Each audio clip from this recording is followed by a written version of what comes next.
Welcome to Satsangat Astrology. This video is to talk about the Cancer new moon happening July 14th, 2026. So there is a lot to say about this chart, but it is very interesting. So I'm going to show you different factors that are featured in this chart separately, so we can together mix all those factors and come up with an interpretation. So one of them is that Mercury is a retrograde, and it is about to have its conjunction with the sun. So you understand what is the conjunction in this case is an inferior conjunction. It doesn't mean that is lower because in quality or anything. It's inferior because Mercury is situated between the Earth and the Sun.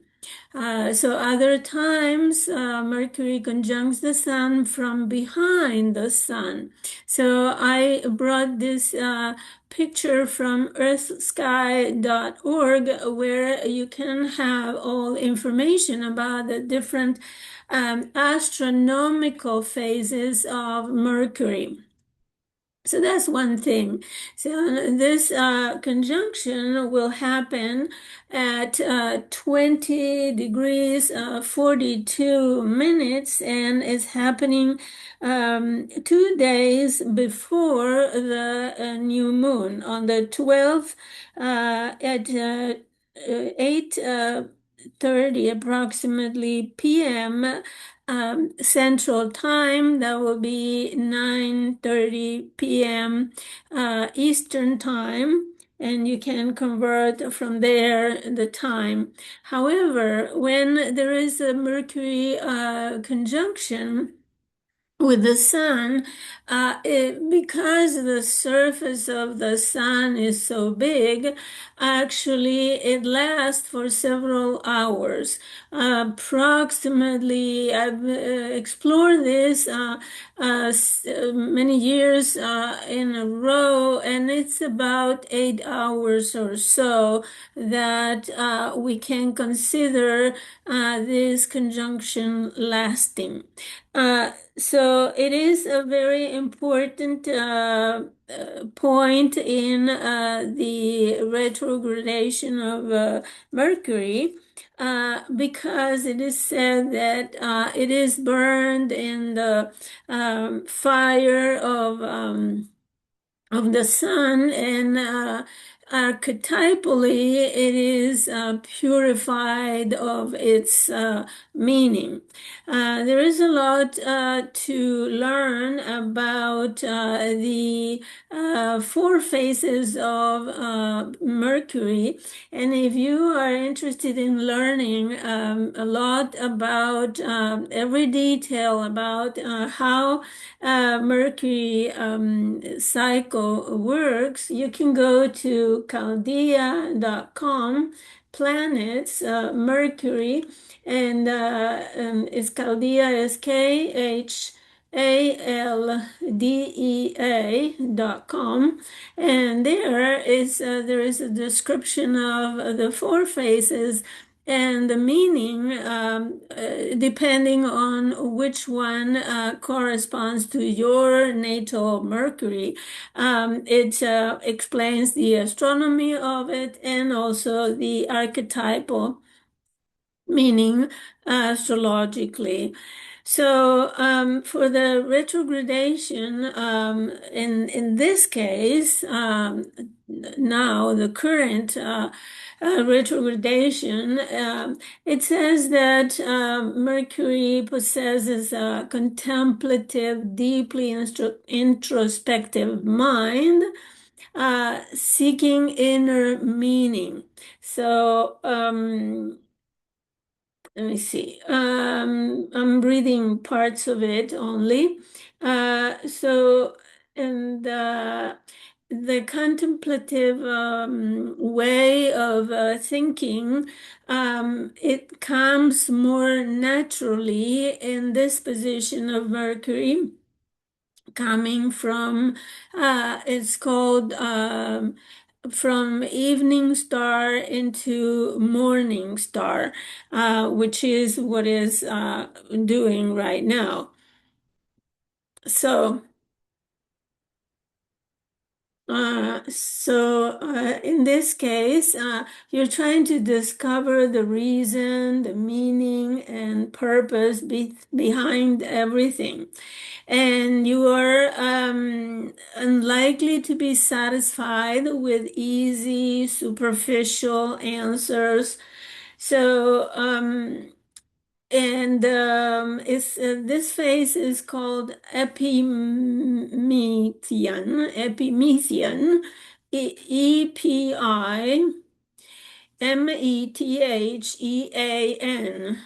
Epimethian. So it's a different kind of mental processing from the other phases. So it is understanding the past, the things that are past, or digging deeper into the past to understand the things that occur, and it leads to a creative future, because once we understand the past, we can understand the causes, the meaning, and the things that lie behind what happens, or underneath. So the causes and the reasons why things have happened. So in this way, it helps to create the future. This is one of the reasons why it's not advisable to start new things or think about new things during the retrogradation of Mercury, especially this one, which is, as I said, coming from evening to morning star. So, what it means is that up until now, Mercury has been bright in the evening after the sun sets.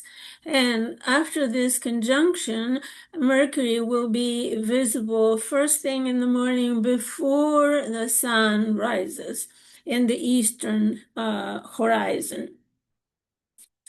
Uh, so, um, So people who have this epimethian retrograde phase sometimes may experience a profound dissatisfaction with the order of things as they are, meaning the status quo.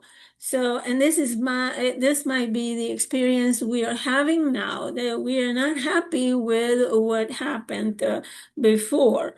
And we may feel frustrated attempting to inspire others with our ideas and the insights that we have come up with. Uh, so,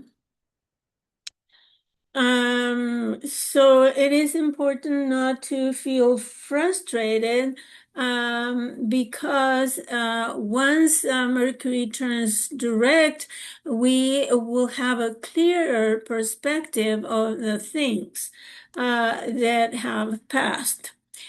So I thought that was a very interesting thing to learn, for you to learn, because there is so much said about Mercury retrograde, and not all Mercury retrogrades are the same. And not all Mercury direct are the same. So Mercury represents everything that we hold in our minds as the reality that we experience. So reality for each person is inside of our minds. And of course, not everyone holds the same reality because we have a different Mercury, right?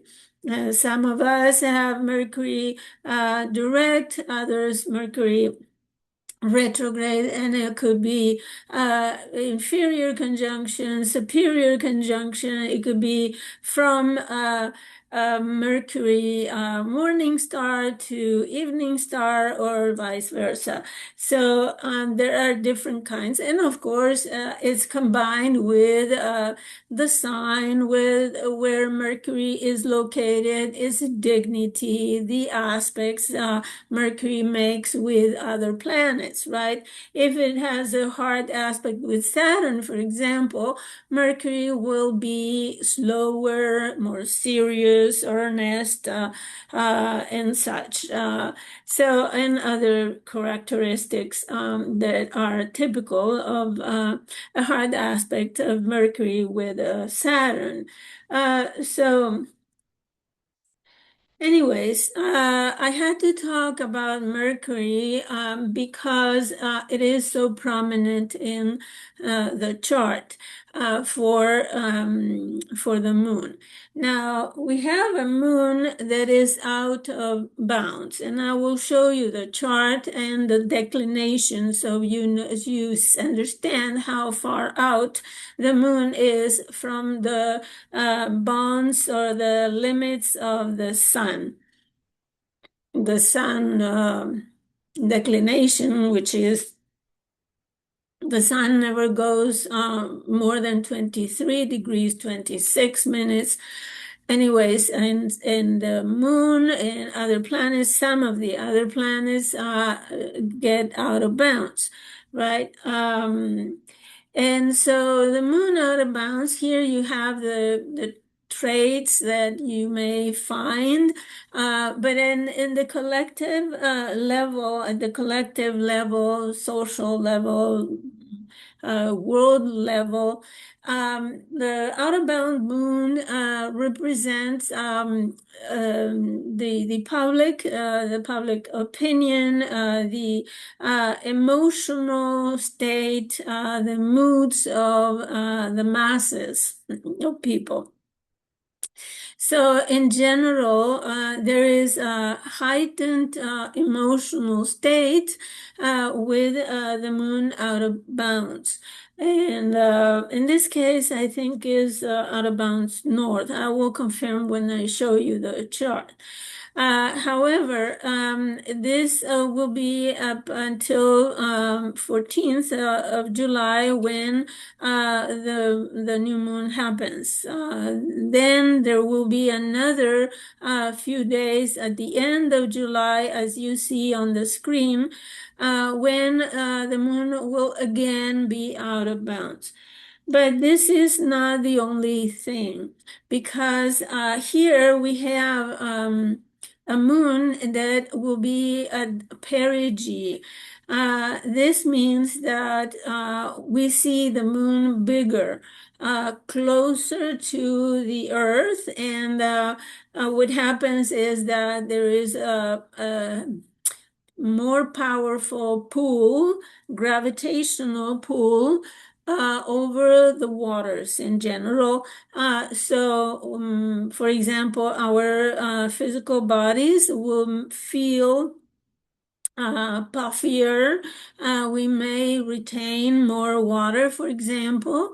So those people who have problems with health problems related to water retention should watch, for example, the salt intake. And if people are taking medication during those days, they may notice some changes. And if you don't don't feel well, you need to consult your doctor, because those days when the moon is closer to the earth, it can affect the balance of the waters in your body, as well as the waters in the on the earth, which means, as you have already seen and I have explained in previous videos, that storms are bigger, are more watery, meaning that if it rains a lot more than a normal storm.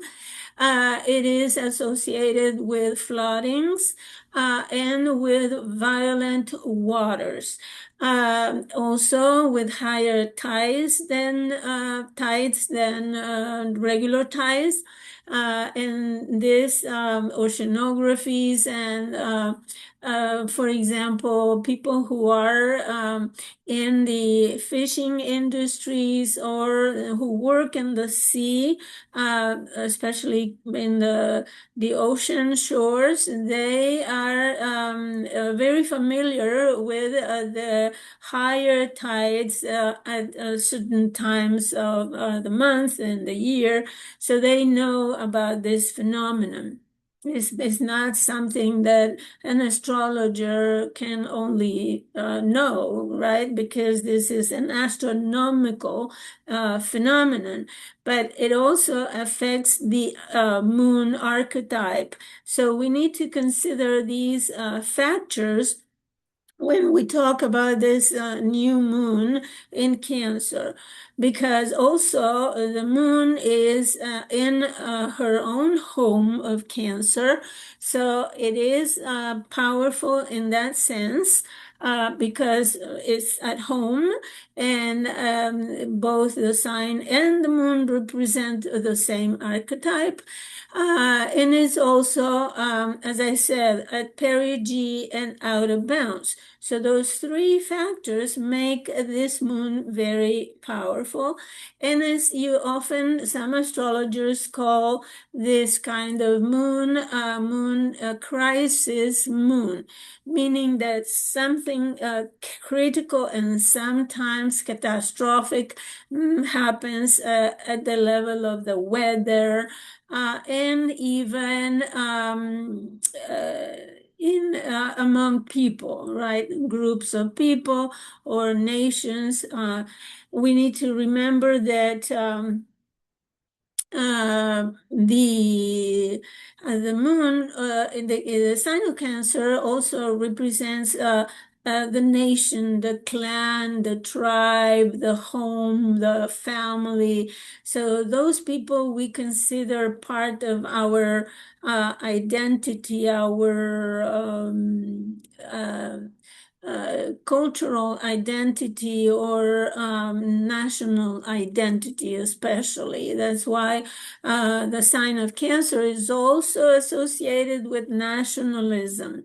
So, in my opinion, this new moon at the world level will be much associated with the safety, the security of one's own country, for example, of one's own family or tribe or clan. You will see in the news, for example, a certain country that will say we need to defend ourselves, or another country that says our security is in jeopardy, or that we need to strengthen our security measures and such. And at the level, the individual level, you may also think, well, my family needs more security. I need to make sure that my family has what it needs for nutrition, for shelter and comfort, protection in general, nurturance. So it is a new moon where we may experience some critical issue related to something family related or nation related. So, another factor in why it is such a critical new moon is because it is very, very close to the world point. World points are the pillars of the world, and in the zodiac, they are located at the 22 degrees 30 minutes of the cardinal signs. And this new moon is just 31 minutes away from the world point. So from this, we can predict that whatever crisis happens in this moon's during this moon cycle will affect the whole world. In other world points, the other world points are at 0 degrees cardinal signs, 7 degrees of mutable signs, and 15 degrees of fixed signs. So if anyone has for example, if you don't have any aspects from this new moon, and you, for example, if you have a planet or an important angle or important point in your chart, especially the points, the geometrical points called the north and south node, which relate to the moon. In any of those world points, then you can be affected no matter the fact that the moon does not aspect those points, right? Because the 22, the 0 cardinal, the 7 mutable, the 15 fixed are not aspecting directly this moon, right? However, because they are world points and this moon is on a world point, then those people who have those placements will be affected because those people carry this condition natally that makes them impact the world. For example, there are people who have famous and leaders in the world who have this kind of placements, and they are heads of states or famous, I don't know, celebrities or journalists or people who are known around the world just because of their personality, their function, their work, and they are noticeable by everyone. Okay, so having said that, in fact, the moon, this moon is how do I say this, is the boss of the whole chart, and I will explain how.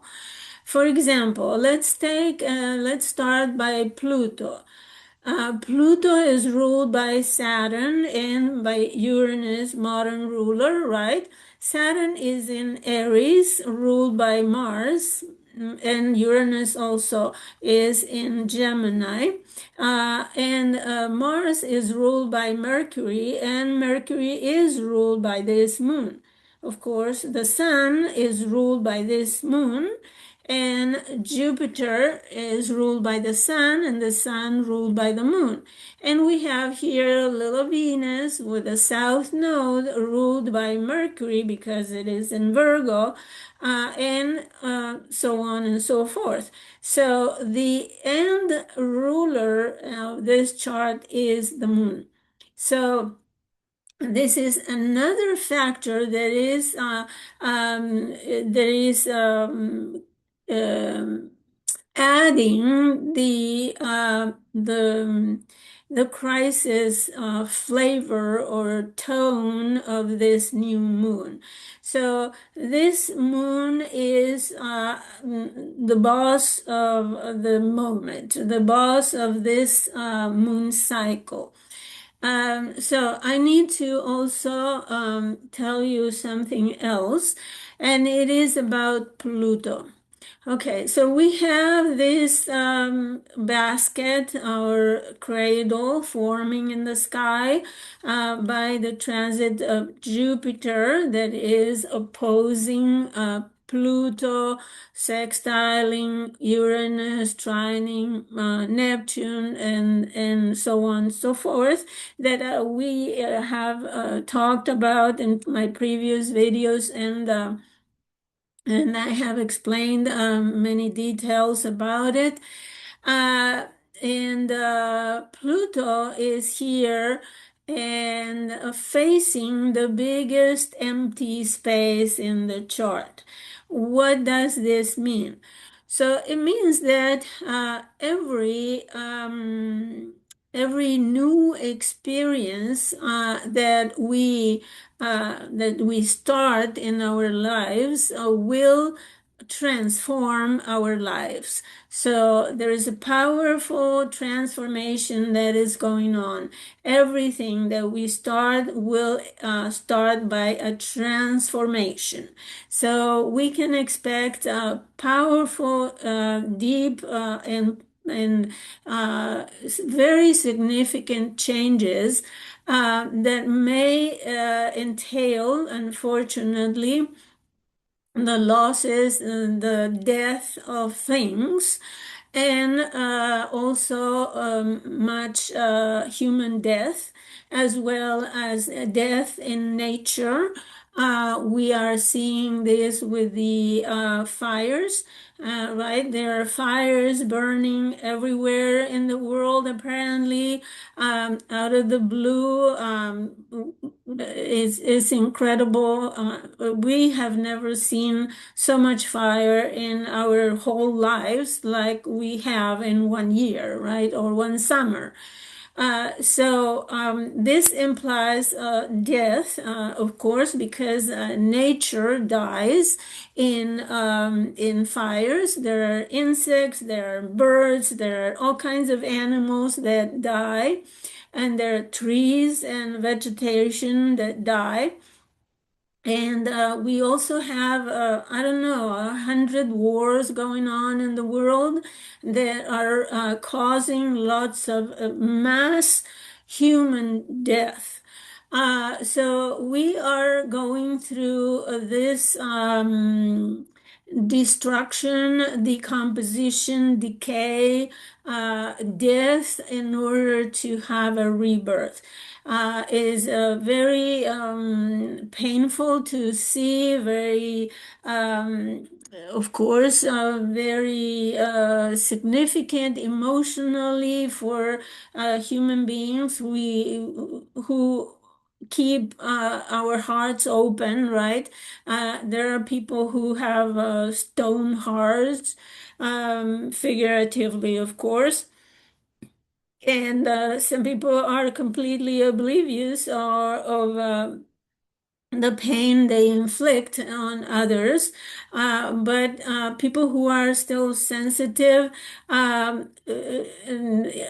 suffering, right? It's very painful to see the aggression, the conflicts, the hatred, the death that we are experiencing in our Mother Earth. So In this chart, Venus will represent the way that we finish our experiences. So Pluto starts the transformation, and Venus is the way we wrap up our experiences.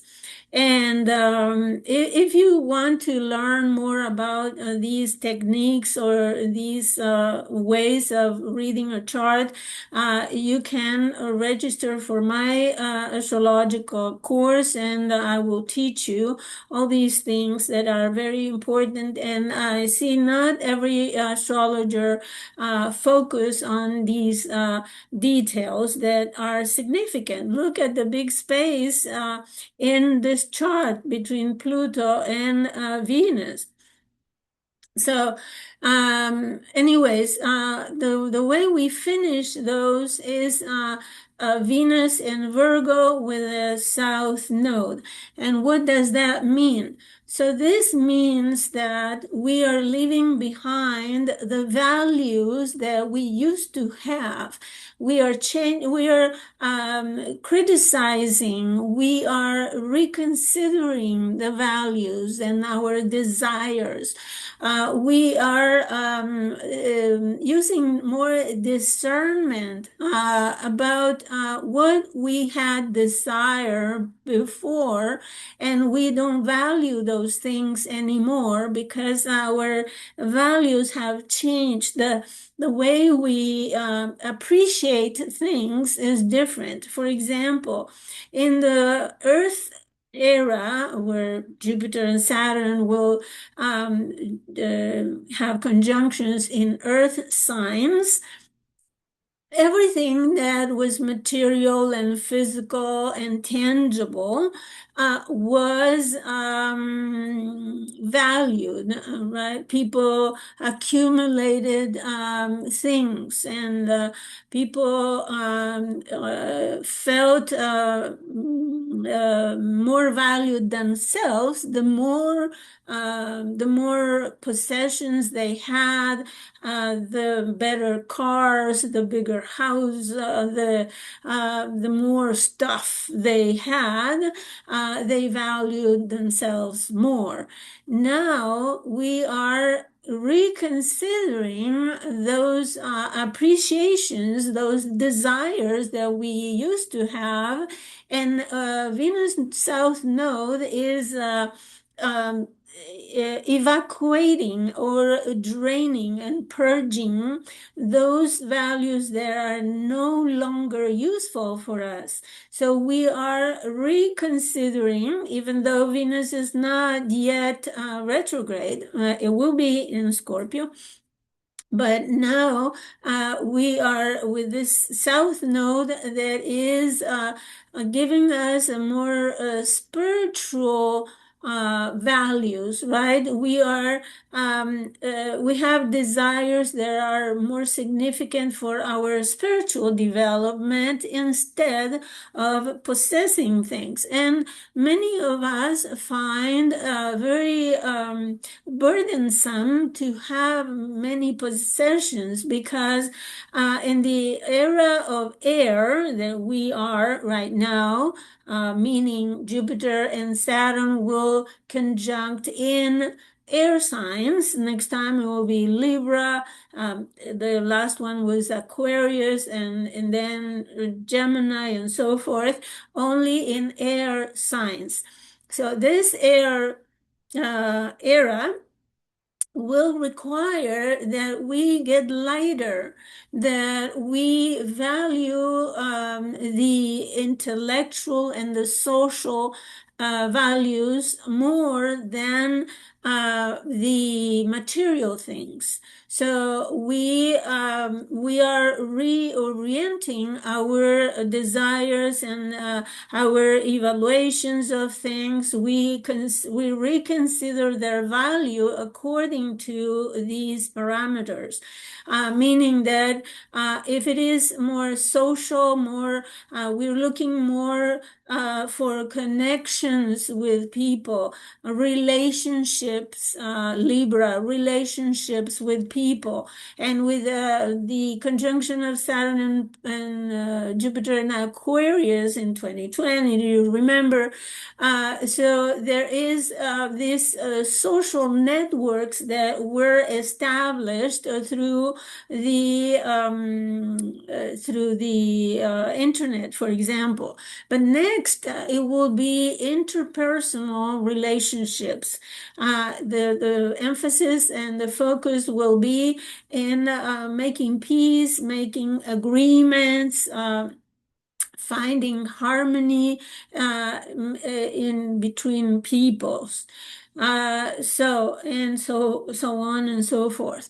Now, I also wanted to talk about these fires because in the previous video I also mentioned that this much air and fire energy was very favorable to fires, right? Fortunately, we have now this much water.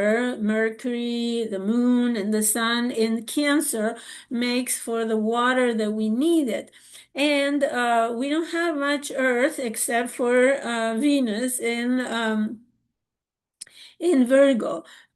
So this energy, it is helping to the fires, either physical or figurative, that we have been experiencing.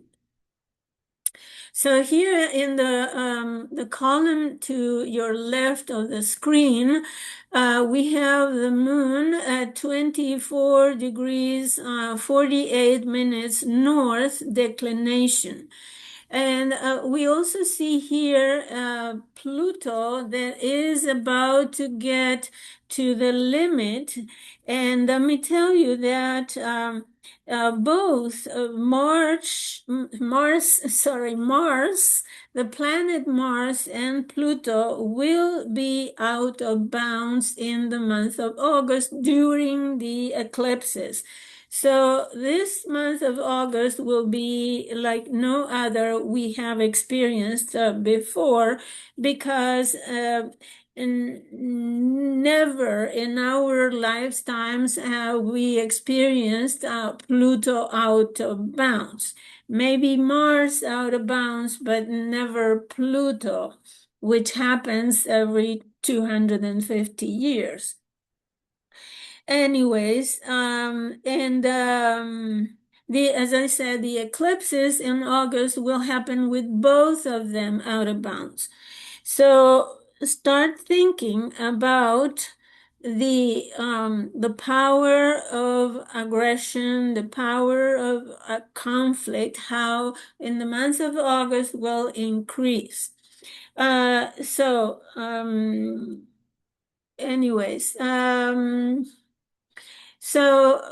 having the chart ruled by the moon means that we will focus on safety, comfort, home, family, home country, and there could be exaggerated nationalism sentiments, and also tribal or clan sentiments that are out of bounds, right? So it will be a highly emotional month because the whole month will be led by this new moon, which is the seed or the bare start of the cycle. So families, especially mothers, will be extremely protective, extremely sensitive, especially women and mothers more especially. And families will look for safety, security, a place where they can feel safe, nurtured, and sheltered. So there will be need need for a roof over the head and food on the table. And there will be much evoking family memories, people interested in genealogy, ancestry, and historical events as well. Both Cancer and Capricorn is the axis of history and lineage, of family lineage, and we will be affected and also reflecting on the current events and how they maybe miss the past peaceful times, right? We may feel restless and realize that things are not obviously logical. So remember the retrograde, introspective and retrospective and reflective Mercury. So Mercury in this case is very, very significant, is not too far away from this new moon, meaning there is a conjunction of, let's see, 2 degrees orb. So it is a strong conjunction, even though it's not partile. And another factor here is this conjunction by declination of Uranus, the asteroid Ceres, the Sun, and Mars, and even so Mars, the Sun, Ceres, and Uranus are all in conjunction by declination. So even though they are not, except for Mars and Uranus, the Sun is not in conjunction, but they are at the same declination north. So, and here you see on this table, you see them all piled together here. So this means that we are tidying up the Sun, which represents the authority, unipersonal authorities, that is very agitated by this Uranus, Mars, and the Ceres. Astrologers are still studying the asteroid Ceres. And even though the mythology suggests that it may represent the agricultural production, the cereals and such, I think there is a deeper meaning because it represents more this descent to the underworld that is associated with Pluto, for example.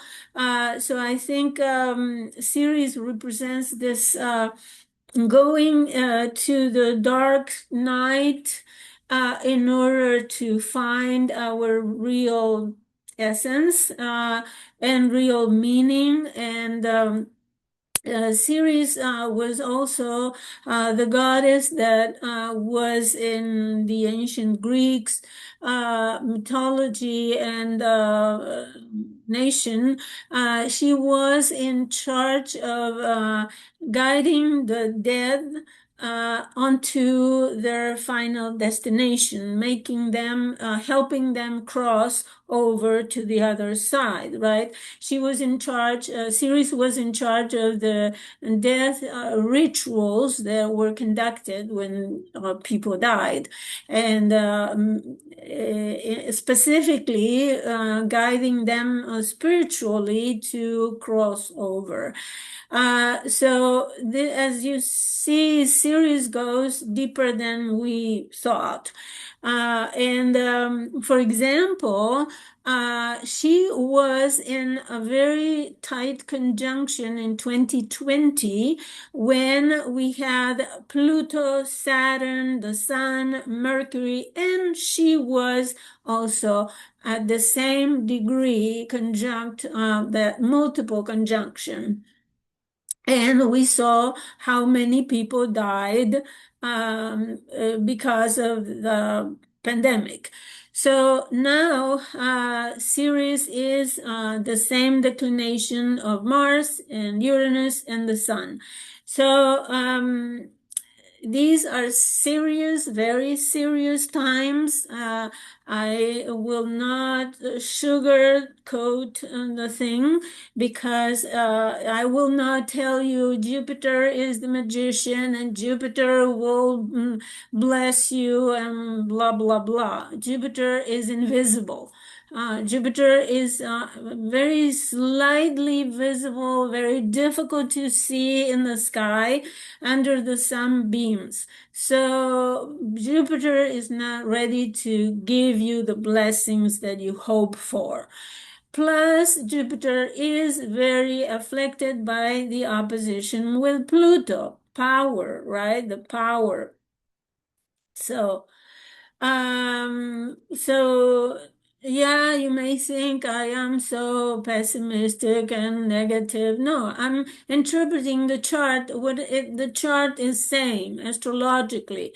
I am not going to uh, uh, give you fantasy. I am interpreting the archetypes as they are.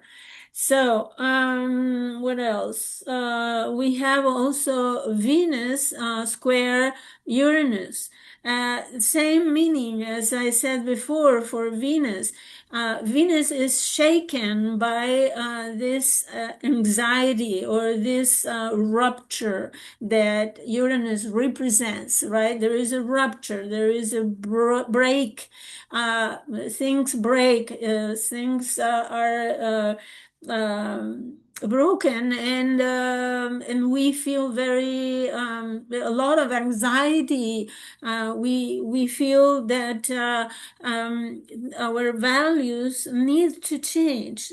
We are exploring things that we had never considered before, even in relationships that Venus represents, or investments. Venus represents money, investments, represents the economy, represents in Virgo the resources that we need in order for to live the daily life, right? Venus represents food, energy, and we have this square with Uranus. So Venus is reconsidering how can I in a new way obtain the resources that I need. For example, can I produce electrical cars? Will that be useful in this time? Can we use more bikes, motorcycles? Can we use the train instead of the car? Can we walk to work?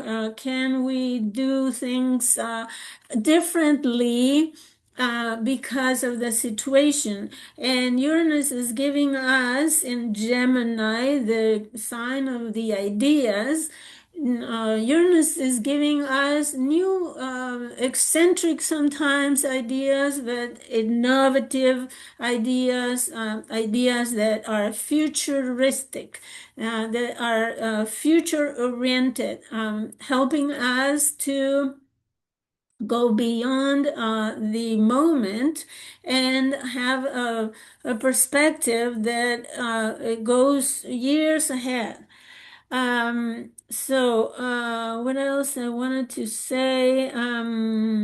Okay, so this opposition, Jupiter, Pluto, of course, is forming this or closing this cradle. So I encourage you to look at this half of your chart.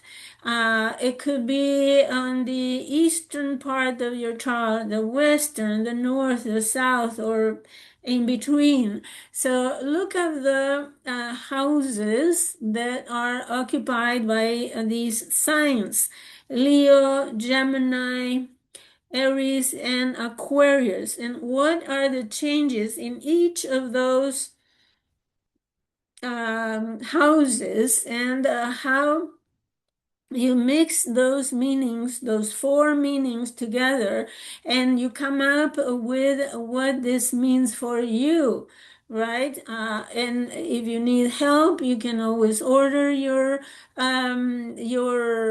can order your consultation with me. Um, and you can write to me, and I will give you the email address where you can write and order your consultation. Otherwise, if you are somewhat versed on astrology, you go to the planet. What does the planet mean? What is the sign? How, right? How this planet behaves. You go to the aspects. They flow together, except for Jupiter and Pluto. But Neptune and Uranus can give us the way to come winning from this opposition. And remember always to consider the birth of this synodic cycle. So Pluto Neptune, the birth of this, the conjunction happened in Gemini in 1891. So then the conjunction of Saturn and Uranus happened in 1988, December. The conjunction of Neptune and Uranus happened in 1991, I think it was. And Jupiter and Pluto happened in 2020, and it happened three times in the sign of Capricorn. So now, and at that time, there was a huge transfer of wealth from the poor to the richest rich. And so, with the boom of the electronic and the internet and all that, many people got so rich that is even obscene. So now you need to see the opposition like a full moon, right? This will be the full Jupiter for Pluto. So from now on, this is the culmination. This is the highest point of energy they can go together. So so far, as I said, the richest got richer, and from now on, there is the waning phase where we purge, we detox, we eliminate whatever is not good for this cycle. So look at what happened in your life in 2020 with this conjunction in Capricorn. So maybe, I don't know, you got higher education, suppose. Well, now you are graduating. After 6 years of studying, you graduated, you have your diploma, and now you need to use what you have learned in your career, in your work every day, and when you go to work, right? So this is a simple example of how the cycles, the synodic cycles work. And talking about the synodic cycles, I wanted to show you how this moon cycle will progress and evolve, because the first quarter square will be at 28 degrees of cardinal signs from Libra to Cancer. You see here the sun in Cancer, the 28, and the moon in Libra, 28. It forms a T-square with Chiron. And pretty soon square it moves to Scorpio and makes a T-square with Jupiter and Pluto a few hours later. So it is a very the quarters the quarter waxing square, the quarter moon will be very significant, and in your personal life you will have to turn a corner, having a breakthrough, make a decision, do something very significant, especially with the moon in Scorpio. It will be intense. It will be transformational for your personal life. So then we have the Aquarius full moon at 6 degrees, another powerful lunation. Look at this, the Sun conjunct Jupiter, still in opposition with Pluto by 2 degrees orb, and the Moon in conjunction with Pluto. What can you imagine that can happen with this in fixed signs? And with the North Node at the position of the start of the Iran war, when Israel and United States attacked Iran, right on the eclipse.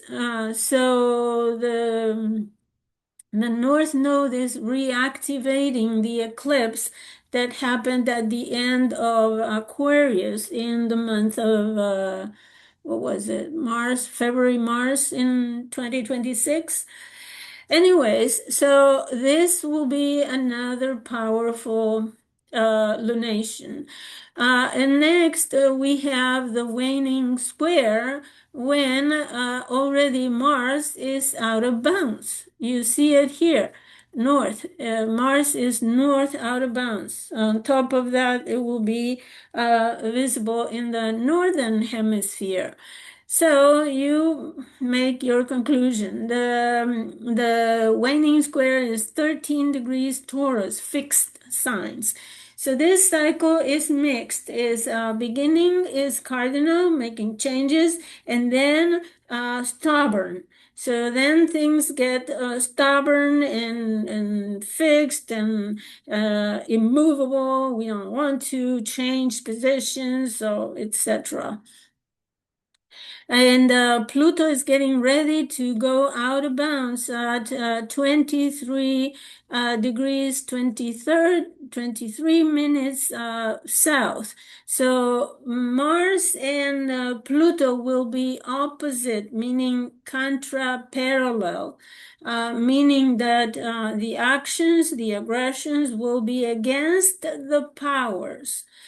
Anyways, I'll let you reflect and think about that, and please order your private consultation. Here you have my email address, and here you have my blog, satsangatastrology.blogspot.com, where you can read a lot of articles regarding Neptune, Uranus, and Pluto, small trine, and other things that I have written lately, like the 250th birthday of the United States, the solstice article. You can have a lot of information that you can read at satsangatastrology.blogspot.com, and you can email me your request for consultation or learning astrology with me. So until next time, when I will talk about the